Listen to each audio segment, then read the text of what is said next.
good, guys? STERWiN here, and today we are back with a brand new episode of the Blaze Black Wheellocke. And in today's episode, I believe we are going to be heading up through Route 2, making our way to Striaton City. Maybe we'll get to a gym battle today. I'm not exactly sure on that, but we'll see what this adventure holds for us. In the last episode, we made our way here to Accumula Town. We, met Professor Juniper again. Sharon was over here listening to this dude talking about liberating Pokemon, and then this other dude came up to us and was like, bro, you should really think about your Pokemon and how they feel and stuff, man. And yeah. So, that happened. But we also got a brand new encounter. So let's go ahead and give a quick team recap before heading off here. Starting out, we've got our starter, Gible. The naughty nature Gible. Betty the Gible. I keep referring to Pokemon by their Pokemon name, not their nickname. I need to get better at that. But Betty is rocking Tackle, Sand Attack, and the all-powerful Dragon Rage early game. Sand Veil. So we are all kinds of dodging moves in the sand. Blech. Next, we have... And the important part of the Wheellocke, Betty's condition is that it cannot evolve. So, yeah. This reminds me of something. So, in between episode 1 and 2, I had a thought that if Betty can't evolve, as soon as it reaches whatever level it is that it evolves into Gabite, I'm going to have to press the B button. I'm going to have to cancel that evolution. And then every level after that, I'm going to have to do the exact same thing. So hopefully I can find an Everstone, but then that kind of eliminates a hold item situation. I don't know, but every single level after that, we're going to be reminded that poor little Betty here can't evolve into a big, strong Garchomp. So moving on, we have got our docile nature Felix the Venipede holding the Float Stone, which I know that there are some of you out there that were like, STERWiN, that's not what a Float Stone does. In the last episode, I talked about him avoiding all of the ground type attacks and everything. Basically, I got the Float Stone confused with the air balloon. So the Float Stone actually just halves his weight. So it affects moves like Grass Knot and Low Kick, which really doesn't do a whole lot for us anyways. But yeah, we got Docile Nature Felix here, the Venipede, rocking Defense Curl, Rollout, and Poison Sting at level 5. He's almost at a point where he can start to hold his own a little bit, but for now we're still going to have to do some switch training and, get him all leveled up and whatnot. I had another thought. Oh, I just forgot to put on the layout. You'll notice that Felix has got a nice little revive token right next to his, probably above the Pokeball with the curse number on it.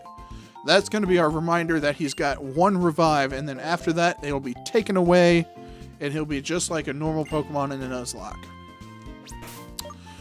So, yeah, that's really about it for recap stuff. So let's go ahead and make our way this direction. I still don't have the running shoes, so we're probably going to do a little bit of speed up here to head out. If I'm not mistaken, we actually get them pretty soon. I hope.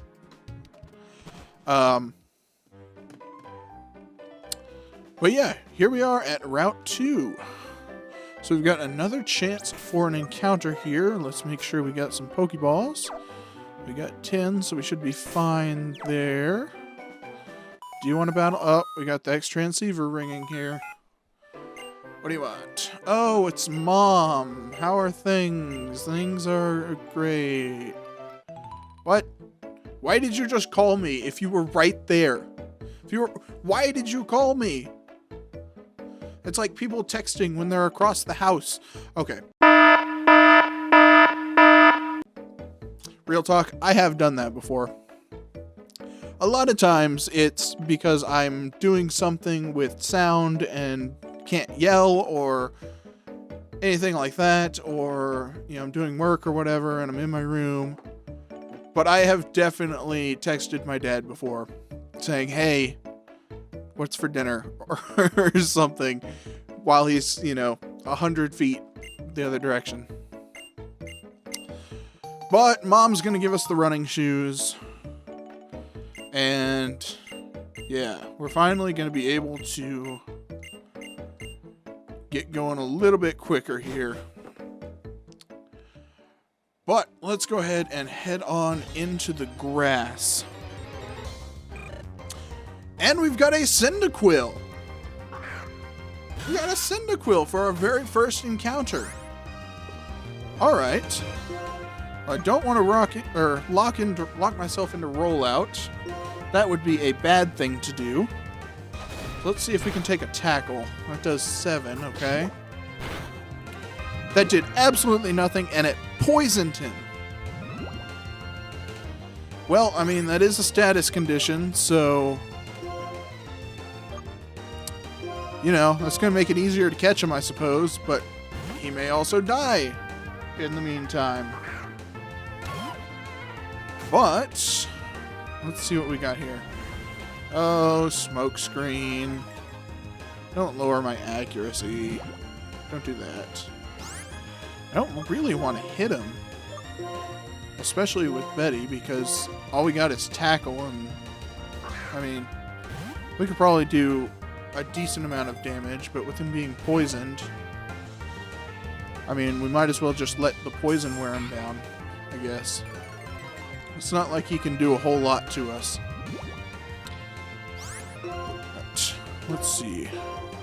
See how many Pokeballs it's going to take to get this Cyndaquil to come along with us. 2, 3.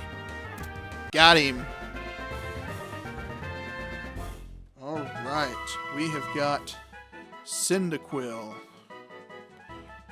Alright. Now what are we going to name a Cyndaquil? It has a timid nature. If it is startled, the flames on its back burn more vigorously.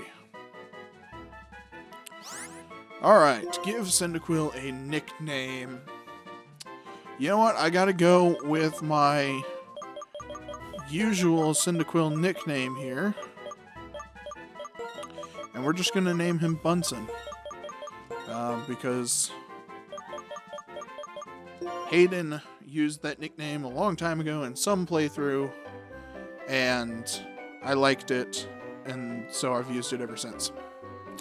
But let's go ahead and check out Cyndaquil right quick, because Cyndaquil needs a condition. We've got an impish Cyndaquil that likes to thrash about. Nice and defensive Cyndaquil, rocking Tackle, Leer, and Smoke Screen, but he's got the Flash Fire ability, which is really nice. That is really nice.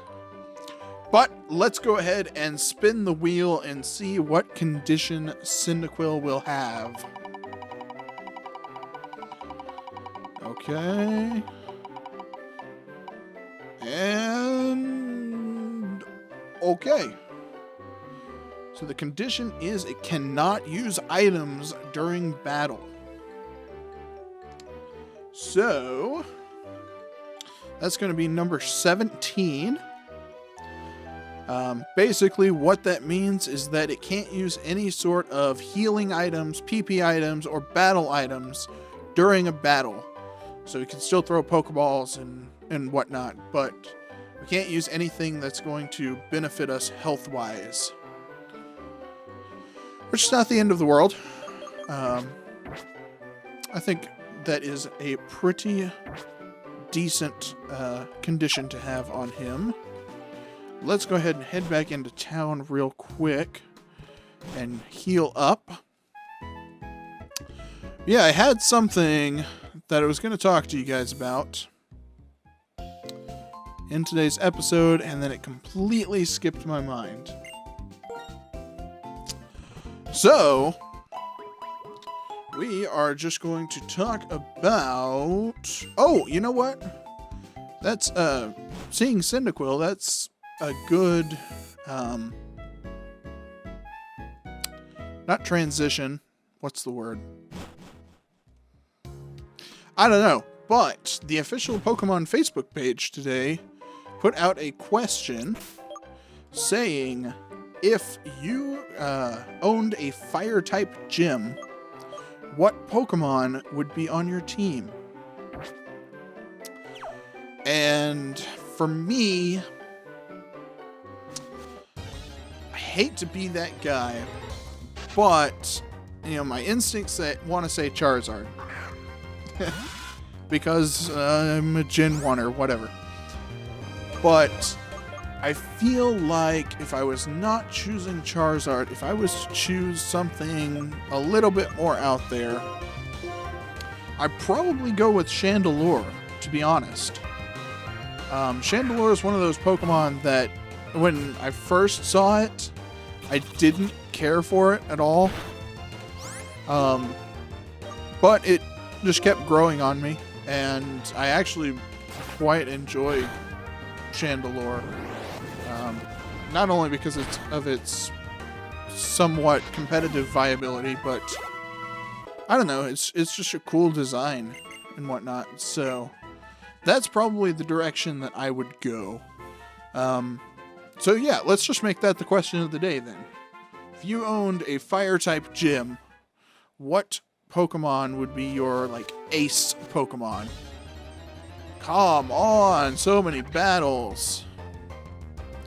Well, you know what? I have seen Cyndaquils, Ninkatas, and Pansages in this grass so far, and I think that we came out on top with our Cyndaquil. Why are you hitting me with crits? Don't do that. And why does that do so little damage?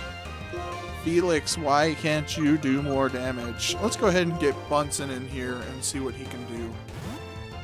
See what this nice and powerful tackle will do.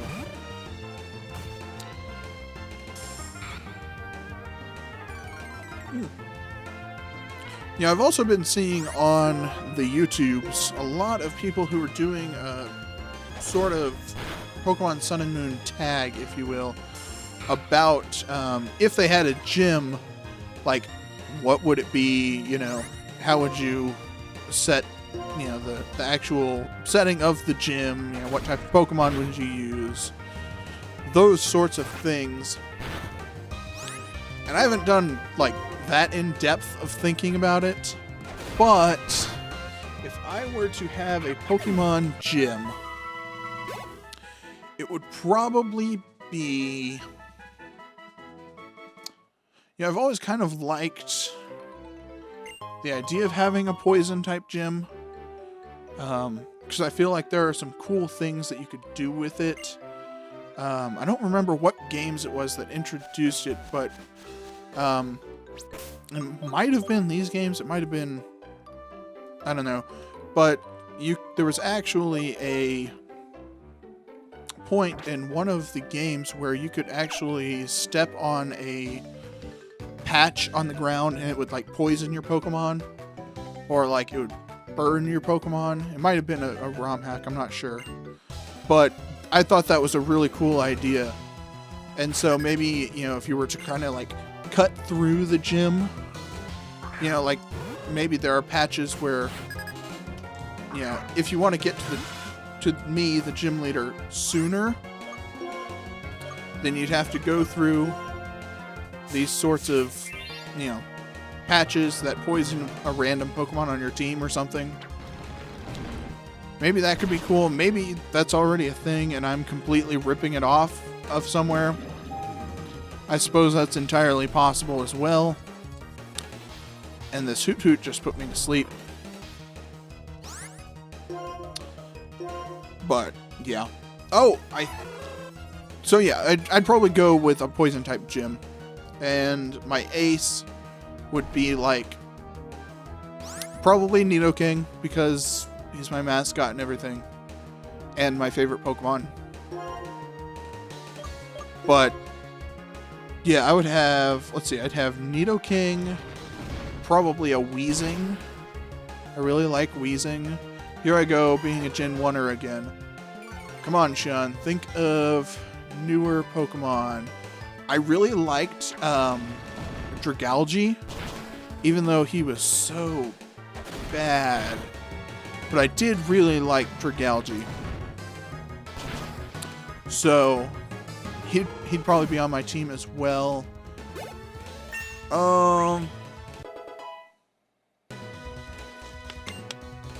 And probably, since we're talking about Sun and Moon, probably, you know, some newer poison type or something. Oh, Salandit. Totally Salandit. That's it.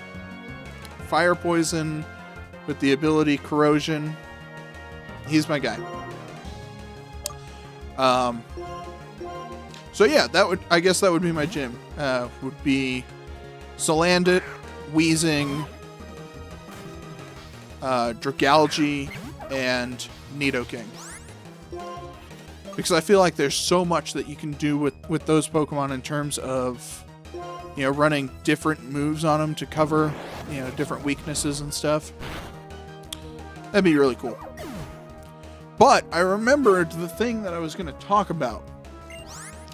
And that was that I got to be honest with you guys in that I said this in my Platinum playthrough, but I didn't really, you know, go into it too much. That I kind of got out of Pokemon for quite a while through 4th and 5th gen. That was the time when I was getting into, you know, middle school and high school, and, you know, it wasn't necessarily the coolest thing to do. But, you know, I still got the games and I played through them because, you know, why not? But, you know, I just wasn't all that into them. So I kind of played through them and then they sat on the shelf. So I don't really remember a whole lot of, you know, this game in general. You know, I remember like basic plot things and stuff like that and whatnot. But, you know, really I'm kind of going into this slightly blind. Especially since everything's been switched around and stuff with, you know, Drayano's different Pokemon teams and items and stuff like that. So this should be fun. But yeah, I'm not entirely sure, you know, of exactly what way to go at certain times or whatever. I'm really going to be relying on context clues to really kind of get through this game. It's not one of those that I could just put on and run through real quick like pretty much any other game. I mean, to an extent, X and Y was the same way for me. I put a lot more time into X and Y though. But, you know, it was kind of that nostalgia Pokemon is cool at the time when X and Y came out, and then, you know, as I got into playing X and Y more, you know, it really brought back that enjoyment of the Pokemon games, which has ultimately led to this channel having been started. Oh, come on, Zigzagoon. Why can't you just faint?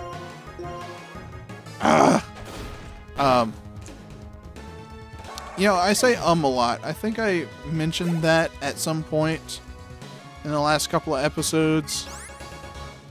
It's something that I'm working on, but especially when I don't have one specific thing that I plan to talk about. See, there I go again. It's just kind of a reflex, if you will. You know, I've never been one really for public speaking. You know, I'm much more of a small groups kind of speaking person. But even then, if I don't have like bullet points or a very solid idea of, where the thought is going and progressing, then I just kind of wander, and I usually end up talking in circles. But a lot of times that manifests itself in the word So I apologize for how much I am saying but just know that I would imagine it will get better as I do more of these episodes, and especially if I sit down and actually plan these things out. Because tonight, that is still up. Hold on. Sorry, just got really distracted. Tonight, I just really felt like I had to get playing again. Like I just really wanted to play more. And so I just kind of sat down, I turned it on, and it was like, go time. But, without a solid concrete, this is what I'm talking about. Yeah. And there we go, talking in circles again. I'm going to go back to the game because that's an easy way to, Okay, we got a lot of grass here, so I'm going to actually head back down here and head over to the Pokemon Center right quick with the help of the speed up button, because we are already at about 20 minutes. And I'd like to try and keep these episodes between 20 and 25 minutes. I don't know, they probably will oftentimes go long, because sometimes there's just not a good place to stop. In this case, I haven't really made any progress whatsoever. We've gotten one encounter and we've made it through this route.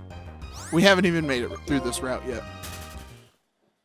So maybe for this episode, we will go ahead and make it through this route and on to Striaton City, and then maybe call it there.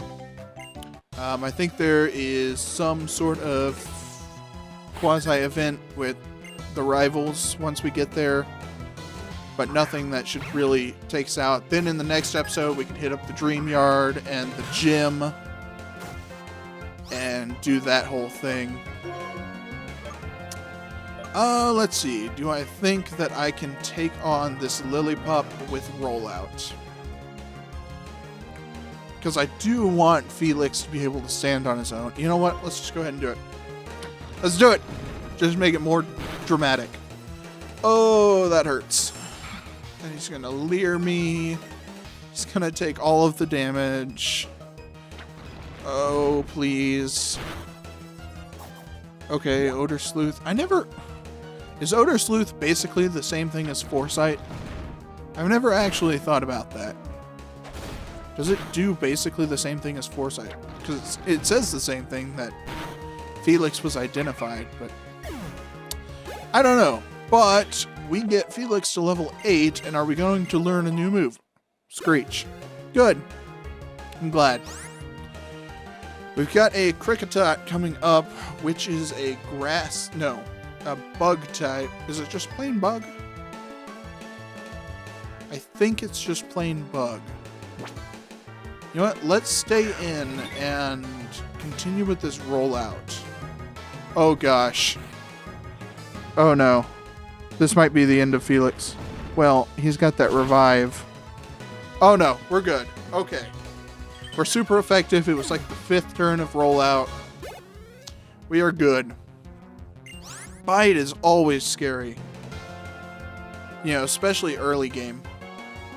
Because you just never know how much it's actually going to end up doing. Okay, so we got a Bidoof here.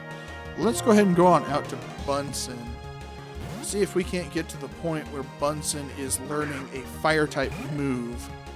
For some reason, level 9 is sticking out in my head. I'm not quite sure why. But, let's go ahead and tackle. You got anything? Nope. Okay. That did 7. So theoretically, I can take 2 more.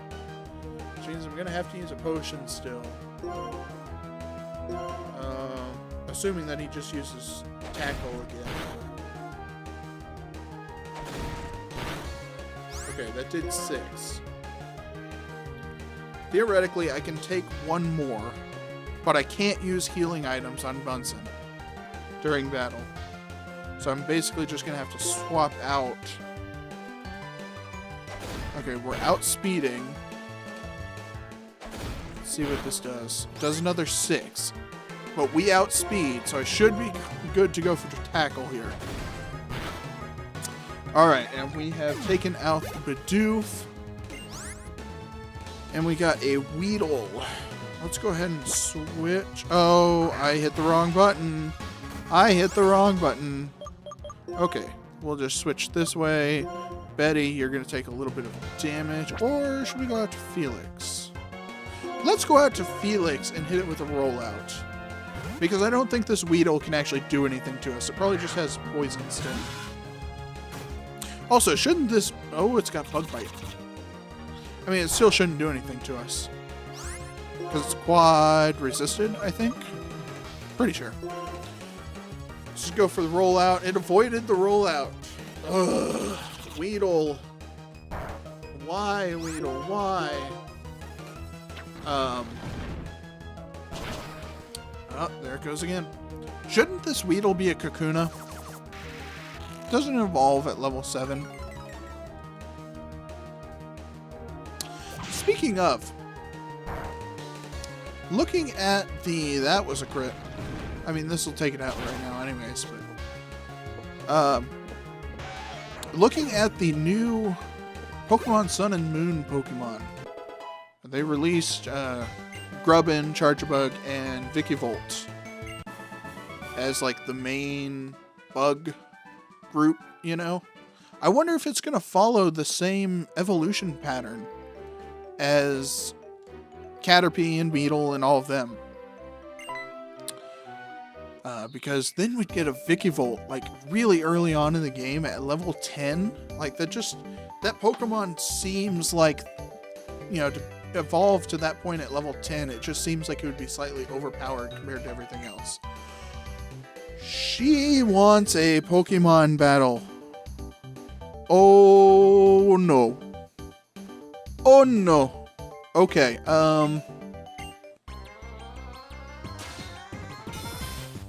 okay, well, I mean, we've got no option but to battle Lawrence here.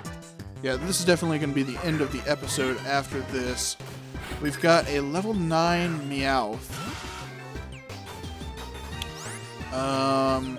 Shoot. What do I have in the way of potions? Okay, do we stay here? You know what? I think we're going to have to punch the big red button and get Dragon Rage in here because that caught me off guard. Like, super off guard. It used Fake Out. Good. Does that waste the Fake Out use? I don't know if it does. It doesn't matter. It used Growl, but we're going to do 40 damage anyways, so get out of here, Meowth. Okay, and what was her starter? She had... What did she have?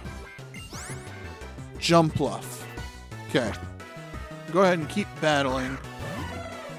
Because, you know, Dragon Rage. Hey, look at that. Both of our starters are level 10. But yeah, I am super excited for this series and for all of the new stuff that I've got coming to the channel. I've got so many ideas in mind. You know, I've been talking to a lot of my friends, and we might do some stuff together. My brother was wanting to do some stuff also. So there could be a lot of cool stuff. And we just gained 2 levels off of this Jumpluff? Are you serious right now? Wow. Okay. Well, we got us some money. Yes, I am a tough cookie. Thank you for noticing, Bianca. But yeah, I've got a lot of like Pokemon Sun and Moon theories and speculation and all kinds of stuff in my head that I want to write down and then give to you guys. And oh, there's just so much. I'm so excited. But for now, I'm going to go ahead and leave this off here. So if you liked it, go ahead and hit that thumbs up down below. If you're excited for more and more of the new content I'm talking about, hit that subscribe button. It would be greatly appreciated. Don't forget to answer the comment question of the day, which is, what type of fire Pokemon would you have for your fire type gym? And yeah, I think that's about it. So I'm going to go ahead and get on out of here, and I'll catch you guys a little later on.